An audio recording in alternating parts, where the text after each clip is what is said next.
Hey, Texas wide receiver Kenny Stills was recently arrested protesting for Breonna Taylor's killers to be brought to justice. That's right.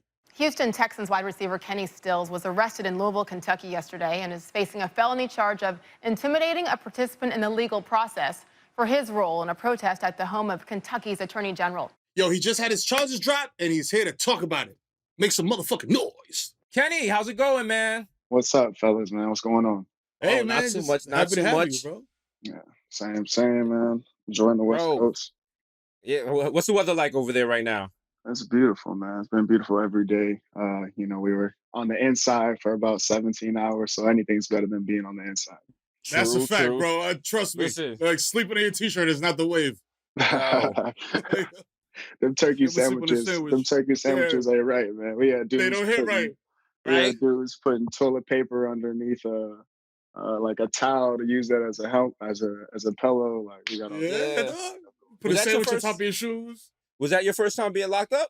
Nah, that was my second. I got a DUI my freshman year in college, so we did Oh yeah. like 6 hours. I'm close to having 24 hours on the inside. Oh, okay. Oh, shit. Okay. You get an See? Xbox achievement badge I when you done get to earned the my 24 hours. stripes. I done earned my stripes. You know what I mean? Now you gotta walk around with your shirt off, like, yo, it's popping, yo. Debo back. But you got arrested protesting at the Attorney General's house. You sat down, and then you were actually arrested and charged with a felony? Yeah, so they charged us with trespassing and disturbing the peace or something, and then also the felony charge of intimidating somebody that's involved in a legal process. And so I think they added this felony charge to kind of be able to keep us in jail for a little bit longer, and Right. not realizing that adding the felony charge with people with a little bit of notoriety being there just brought more attention to the case. And in the grand scheme of things, in the big picture, that helped us, bring more eyes to this case and try and get justice for Breonna. And you do something that's really important, which is like actually saying the cops' names, because I'm terrible with names. You know what I mean? So I'm always like, arrest the cops to kill Breonna Taylor, but it's important to name them because they like living their best life. They're out here on the beach, Yeah, they're just out here chilling, chilling. like not thinking about nothing. Yeah, Yeah, that no, Instagram 100%. that he posted was wild. Like he's really just out here on the beach. Out there on the beach with two ladies enjoying his life, which is crazy, man. It blows my mind that people don't have like that sense of guilt or those feelings of emotions to really want to process these things, but to just go out and just party and act like nothing happened. You took somebody's life, you mess with somebody's family, and I wish more people would pay attention to like how they think they would feel if that should happen to them. Yeah, Facts. definitely. And how much time were you facing with the felony charge? So I'd I say know that's- 1 to 5 years, but I mean, we knew that charge was going to get dropped. Man, Yeah. we didn't do anything wrong. We showed up there, we sat on his property, we were peaceful, we had no weapons, and so we're not going to be able to charge us with a felony. Yeah, because how you intimidating somebody with no weapons or no? You're just sitting down protesting. How are you intimidating somebody that's not even home? Like we're intimidating his Right. property. Like nobody was at the crib, so I don't know who we could be intimidating if he is in Frankfurt at the Capitol and we're in Louisville. That's 45 to an hour away. Yeah, Right. that's wild. Is the irony lost on you, the fact that you were arrested before the cops that actually killed Breonna Taylor were? Man, come on now. Like you're gonna arrest We know. like that. I mean, it is what it is, man. But we were telling the cops when we were on the inside, man, y'all need to arrest your damn self. Arrest yourself, Right. man. Arrest yourself. You're arresting us. Like, why don't you just do your job? You wouldn't have to arrest us if you would just do your job. Did the cops seem to have any kind of remorse or did they say anything, or were they just like do the usual cop thing and just like the whole blue wall of silence and that kind of thing? For the most part, I mean, there was a couple people. We actually had an officer that was, being, I guess, I wouldn't, just people were calling her out from the outside, and she ended up, shedding a tear and turning her back. Basically. Oh yeah, I being think like, hey. I think I saw that video. Yeah. So we had an officer that we're definitely touching them, and they're definitely hearing us. And then guys on the inside, which I don't want to get them in trouble, but basically being like, hey, we appreciate everything you guys are doing, like that type of stuff. But at the same time, like not like we were getting any special treatment on the inside. We were still getting the turkey sandwich and the Crystal Light. You know what I'm saying? Like, so You said there was a lot of high profile people there. Like, did they recognize you? Like, did they say, like you said you didn't get special treatment, but like Did anybody say like, "Yo, shout out to for winning my fantasy league in 13"? Nah, Yo, nah, appreciate you. not nah. They knew Corday, and they knew we had some other people from reality TV and stuff. I'm Mhm. not really like tuned into that, but they knew they knew the rappers, and they knew Corday, but they didn't know it was me until I was getting released. When I got released, they were like, "Oh, we better hurry up and get you out of here before people start asking for autographs." And I'm like, Oh wow. I don't know what that means. So how's this experience? Has this made you more resolute about protesting, and like this put the battery in your back? You're gonna keep going, or Oh do yeah. you like kind of yeah?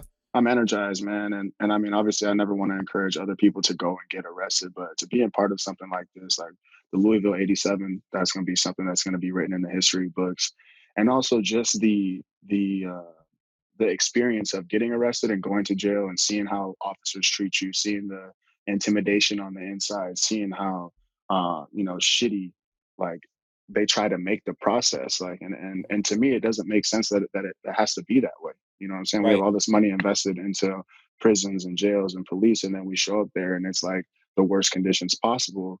And even if somebody is does a crazy crime, like there is no reason for people to be like living in these conditions, or, Right. or living like that. And so especially peaceful protesters like going in there and treating us like that, not letting us go to the bathroom, not giving us water, Yeah. just doing everything they could to try and play these head games with us. And why would we want to do that to our citizens?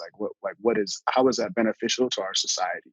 And Right. so yeah, I'm definitely energized, especially being in a room with like-minded people. Man, we had 22 men in a cell that were able to really um, have this powerful, impactful conversation come together. Talk about reparations, talk about different plans that we can put together and how we can work together in order to go back and recruit more men. Because we were outmatched 3-1 by the women. It's 22 men. The rest were women, and there was more white women there than there was black men supporting and trying to get justice for Breonna Taylor. So we have to do a better job as men, and that's not calling the men out, but just saying like, hey, where are we at?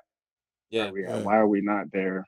You gotta be on the front Protect lines. on the front lines, protecting our women and shouting and screaming and doing everything we can to try and get justice for our sister. It's true. Facts. So now you see this a lot. You have celebrities, and they kind of once you get money and a little fame, they get out of touch. They no longer know what the streets are saying or what the people want or even care about, like um protests and Breonna Taylor and stuff. Like, because we know like there's a lot of famous celebrities have never tweeted about it, never spoke on it. How do you stay in touch with the streets and know? How do you not even in the streets? How do you stay in touch as a regular human being? Because you could easily turn your back on all this and just go live in Hollywood Hills and have a Ferrari and just be chilling. Yeah, I mean that's just not in me, man. The way I was raised, it was a village. There were so many people that contributed to helping making sure that I was, going to school, going to practice, playing ball, doing all these different things. And so I feel like it's part of just my responsibility to do the same thing and give back, man. Each one teach one, and so I've always been that way. And I was never like political, or like my parents never really talked to me about politics, and so I was never really into it. But in 2016, I first took a knee that really just like jump started me into really educating myself on what's happening within our country and around the world. And using the platform that I have as an athlete, knowing that people listen to me because I play sports and because I have a platform to just try and influence them, in the right direction, less about chains and money and girls and cars and all that stuff, and more about just human beings and helping each other, emotional intelligence, self-help, personal growth, and looking out for each other, man, trying to create this village so that we can thrive as a society, man, because we have all the resources that we need. It's just a matter of really allocating them and focusing and doing the right things with them. So like you said, like like the village concept, I fuck with that. You know what I mean? Because that's how I grew up. But also, you come from a football family. You Yeah. think getting into sports and like being in that lane and focusing there did that help? With your resolution now to be like, you know what, I got my priorities are in order. You know what I mean? Like that structure that it gave you. You know what I'm Yeah, saying? Like, no, it's definitely like the team mentality for sure, but also I think it helped being really talented at a young age, because I really had to figure out how to be a good team player. right? So a lot of times, like even in like school and like PE and stuff, my teachers would pull me to the side and be like, hey, like, you don't have to like go so hard. You can let other people, make plays. You don't have to do everything for the team. And so Right. just this concept of like the team working together and all of us playing our parts and knowing our Right. role. And my role in this time being a football player is, hey, people are watching, what I'm doing on Sundays, and I have an opportunity to bring eyes and light to some of these issues that we have. So that's what I'm doing. And when you first took a knee, did you expect that? Like, did you expect like a big backlash, and you were like, Oh, I'm oh I'm yeah. ready? Oh yeah, 100%, man. So we had seen, Colin and Eric Reed and Megan Rapinoe. We had just been seeing what they were doing, and I had got to a point really where seeing all these videos, just like I felt like helpless. Like, damn, what the hell can I get? What can I do? And I seen them doing that. I'm like, shit, this is my opportunity. So September 11th, 2016, was the first time I took a knee, and obviously we knew it was going to be a huge deal because we were taking a knee, but also because it was September 11th. Mm-hmm. And I grew up in Oceanside, California, which is right by Camp Pendleton, which is a military base. And so I was raised and grew up with a bunch of like Marines, and all the kids that were on my team were Marine. Their parents are Marines and stuff. And so my mentor and my little league coach, I reached out to him before I took a knee and was like, "Hey, what do you think?" And he had been in the Marines for like 20 plus, 30 plus years at that time. And long story short, he basically was like, "Hey, I'd hope you wouldn't get involved in the protest. Like, I hope you leave it alone." And I was like, all right, thank you. I'm going to sleep on it and pray on it and stuff. And the next day I still got involved. And just to see the Facebook messages and text messages, because I have the same number that I've had since I was in like 6th grade. The first number I ever got, I still have.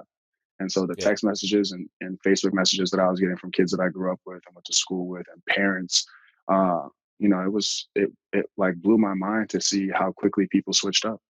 Yeah, man. Because like you said, having the platform you have, just a simple act like of symbolism like that, it resonates, man. Like, and this is a national stage. You know what I mean? Like Yeah. you said, every Sunday, millions of people are watching. So Yeah. Yeah, no, definitely.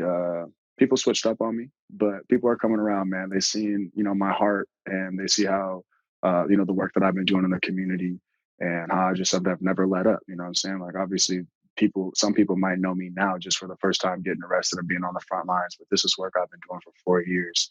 Community service, road trips. I mean, mental health camps, working with law enforcement, trying to build, relationships with the community. Like, I'm literally trying to do everything I can to connect people and just try and make a better, safer society for all of us. That's what's up. That's dope.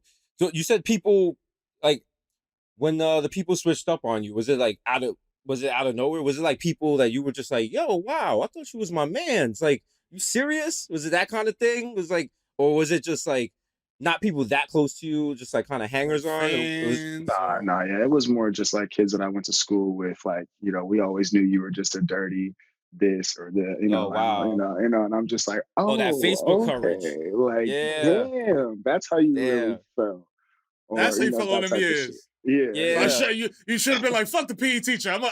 I'm a moss you right now. Yeah. exactly. But no, for the most part, it was just like people that I just didn't, if it was close people, we just didn't rap or didn't talk for a little Right. while, Right. and then they've come around since then. Well, Kenny, we thank you for the work you've been doing. You know what I'm saying? It's Appreciate not you, about man, for real. recognition, but we are recognizing you, and we thank you for using your platform for good. We hope that, one day we actually get the cops who killed Breonna Taylor, but we're going to stay on their neck until they do. You know what I'm saying? You are an illustrious guest. What would you like your neon sign to say? I want my shit to say arrest Brett Hankinson, John Mattingly, and Miles Cosgrove. Arrest their ass and fire their ass right now. Right there. Put it up. Put it up. Immediately. Right there. Yo, everyone, give it up for my man Kenny Stills out here. Stills, Listen, y'all. Black I Lives Matter. appreciate y'all, Arrest the man. cowards that killed Breonna Taylor. That's Yes, right. sir. Stay strong, bro.